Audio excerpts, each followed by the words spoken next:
The great image of Crown Princess Mary on the last day of the King and Queen of Spain's visit to Denmark is not the one most favored by the citizens of this little hug paradise. Denmark, the leader in happiness.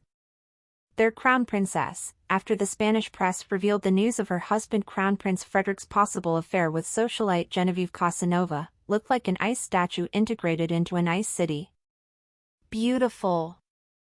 It would have been more appropriate if she had appeared in her sexiest dress and gone nude, as Diana of Wales once did. Their comparison as icons of elegance and their commitment to the underprivileged is fair, but Mary is well aware of her mission, and while the gesture may give her away, she is taking on the burden of the crown.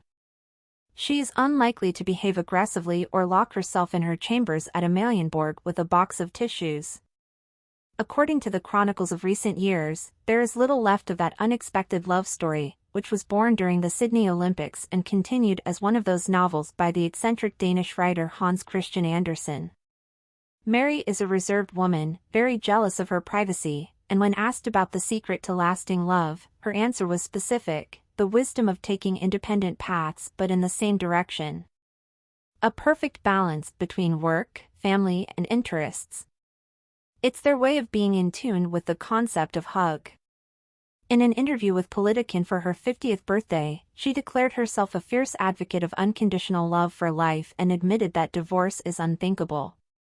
She found it hard to understand why people give up when disagreements arise instead of working on the relationship day in and day out.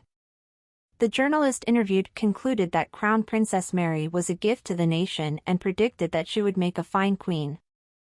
She is an impeccable mother of 4 children, has a sophisticated style, dresses impeccably and curtsies to monarchs like no other royalty.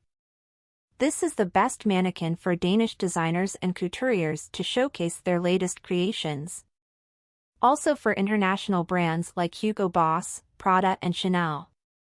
It's hard to find a flaw on her. The Danes gave her a warm welcome when she was married at Our Lady's Cathedral in Copenhagen on May 14, 2004, 9 months after the royal engagement was announced.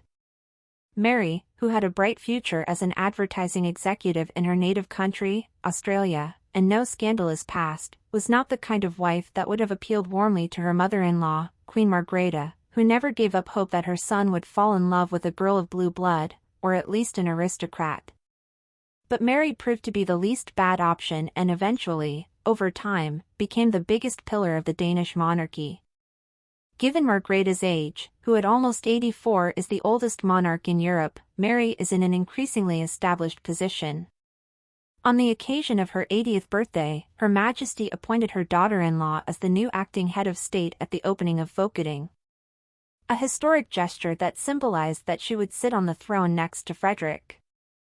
Despite the affection she enjoys in Denmark, her agenda is closely watched, especially when it involves international visits or widely discussed mountain resorts. To avoid slander, the royal family usually posts institutional information on her Instagram profile, banned in Russia, with idyllic, typically winter images of the family in the Alps in the background, so that any grumbling is limited to whether or not buying a house in Switzerland was a success. In 2020, the Crown Princess' 3-month stay in Switzerland with her children sparked strong rumors of a marital crisis. In 2019, there was already talk not only of a crisis, but also that a breakup might be imminent, and Danish chroniclers attributed the reason to Mary's fatigue. Her husband had undergone surgery for a herniated disc, and the death of Prince Henrik had only recently occurred. This had increased her royal duties, and experts in nonverbal language appreciated some gestures of disinterest in her. In March of that year, attention was drawn to her absence from a trip to Argentina that Margrethe II made with her son.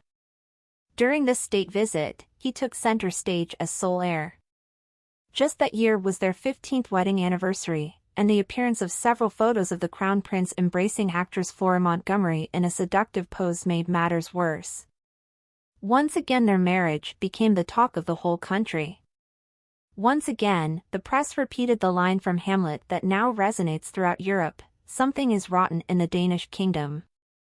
At the time, a source close to the royal family revealed that they sleep in separate bedrooms. The source also added that the Crown Prince has a bachelor apartment of sorts, where he flees to when things at the palace become unbearable. The Crown Princess is one of the organizers of the Women Deliver Conference, which requires her presence in debates and events alongside opinion leaders, politicians and activists in different parts of the world. In fact, Frederick's Madrid adventure coincided with Mary's visit to New York, where she gave a speech emphasizing Denmark's protective role at the UN event. When asked about the key to maintaining a strong marriage, Frederick responded with words similar to his wife's: love and the freedom to dare to be yourself. But too many missteps, and their appearances as a couple, besides being rare, reveal a growing tension on their faces. The press is used to counting the days that pass between one shared commitment and another. Anyway, you can make up a lot of things, but I found a news story the other day dated December 3, 2006, when Mary re-signed the prenuptial agreement. Under the original agreement, recorded on May 14, 2004, His Royal Highness the Crown Prince was obligated to buy his wife a suitable home and to pay a lump sum of money in the event of divorce. The amount was not disclosed. However, under the new prenuptial agreement, which was registered shortly before the couple left for Australia, the Crown Prince is not obliged to do either of these two things. This therefore puts the Crown Princess in a less desirable situation in the event of a divorce. Mr. Henrik Wedel-Vettelsborg, the lawyer who drafted both the original and new agreement, has not commented on the changes. In an embarrassing move for the Danish royal family, Mary agreed to delete passages from her original agreement which stated that Crown Prince Frederick was obliged to buy her a new, suitable house if they divorced. The amendment came just days before the Australian tour. According to newspaper reports, a clause stating that Frederick was to pay his wife a lump sum of money as an addition to her new home was also deleted.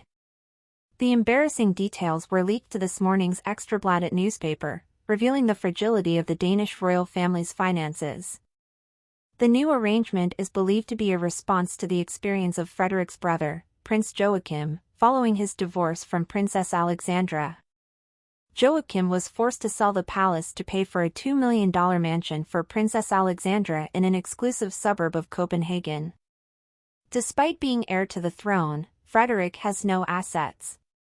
The state pays Frederick $3.75 million a year in appanage, but most of the money goes to operating expenses, including staff salaries. When Frederick inherits the throne from his mother, Queen Margrethe II, he will receive assets.